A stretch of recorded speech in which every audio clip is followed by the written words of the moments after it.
Hey everyone, it's Movie Lover Warren 20 here, and I'm here with a brand new movie review, and this is for a movie that came out in 2021. And this review is going to be for none other than the third Conjuring film, The Conjuring, The Devil Made Me Do It. Now, for those of you that should probably know, I already love the Conjuring films, well, only the two Conjuring films, Conjuring and Conjuring 2.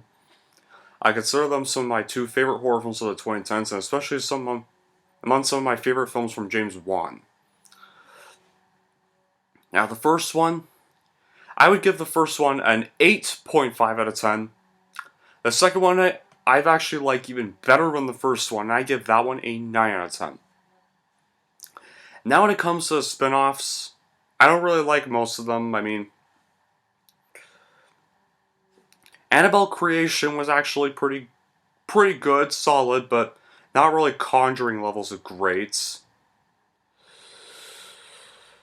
Yeah, it's just an okay film, really. I mean, it's good, it's fine for what it is, but first Annabelle Comes Home, Curse of La Llorona, and The Nun, ugh, all sucked. Only really liked the two Conjuring movies of this whole series. So anyway, now, I just actually now got back from streaming The Conjuring, The Devil Made Me Do It, aka The Conjuring 3, and let me say this. Compared to the first two, it's just okay, really, in the end. I mean, if this was trying to be scarier and better than the first two movies, they really didn't nail that part well, to me anyways. I mean,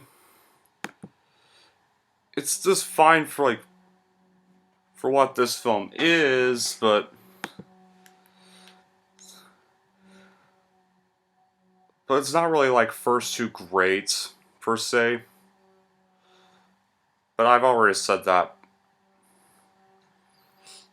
Anyway, what is this film about? Well, I'll get to that in a little bit. Alright.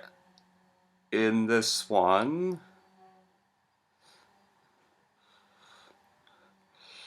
this one is set in 1981. Only a few years after that Michael Taylor's particularly violent Ossett murder case and Janet Hudson's blood-curdling Enfield Hudson case in The Conjuring 2 that shocked the United Kingdom. The experienced investigators of the unexplained Ed and Lorraine Warren found themselves in Brookfield, Connecticut. There, Ed and Lorraine encounter something that they have never seen before.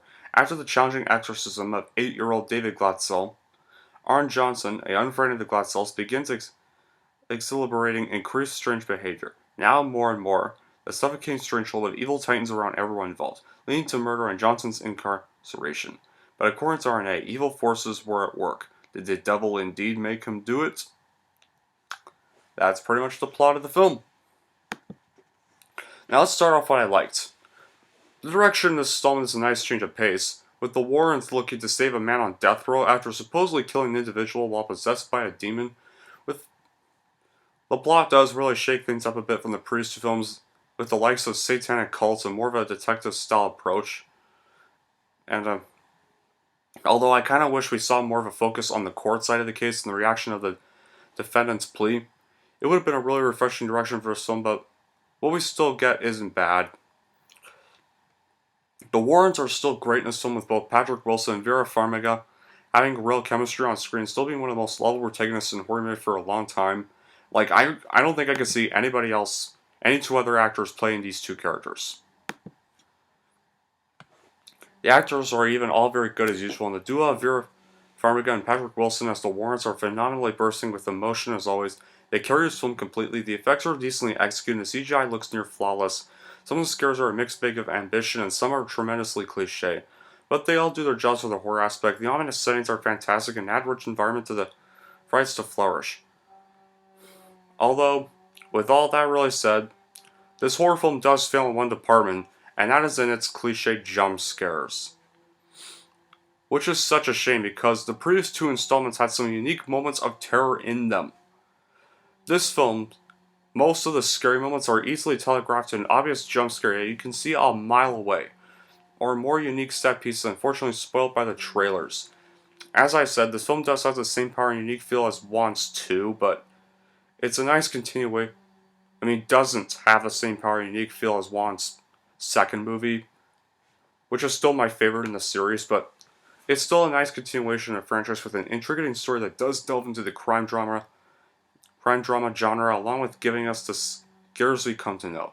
You could tell like Wan was like still involved with certain camera works and scare concepts, much like he was with the mediocrely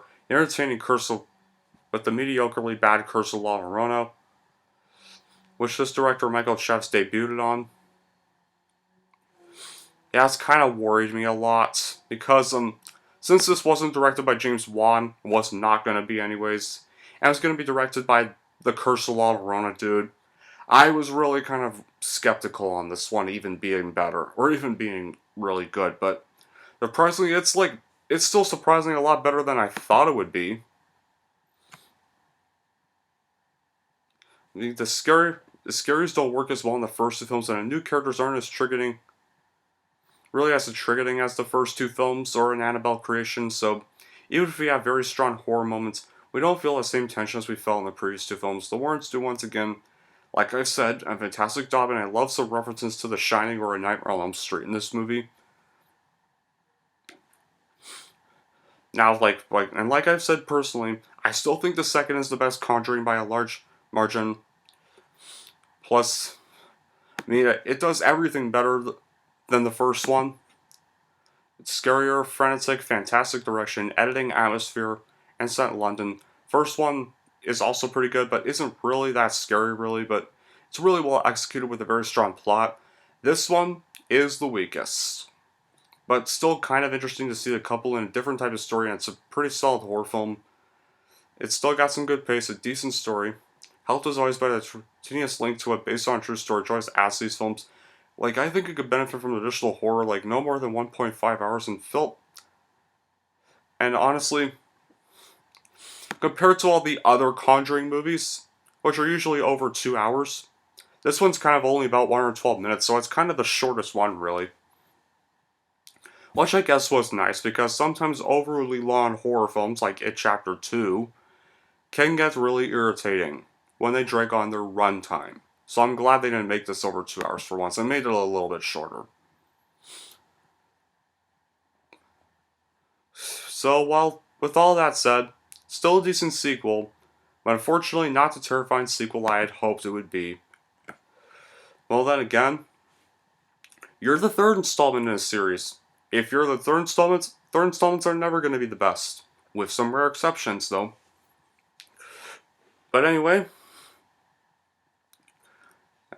that pretty much sums up my review for The Conjuring Devil Made Me Do It. I think this actually might be, and hopefully anyways, be the last time I have to stream a blockbuster at home, because in about a week and a half, in my area, theaters might finally be reopening in my area in a week and a half. So that would be perfect timing for films like Fast 9 and Black Widow and Space Jam: New Legacies, The Suicide Squad, and Candyman 2020. Would be perfect timing for those if that happened. But anyway, that's it for this review, and here's how I'm probably going to rank The Conjuring 3. I am going to give The Conjuring 3 a 7 out of 10. And there we go. That's pretty much it for this review. Felt pretty good to review this film.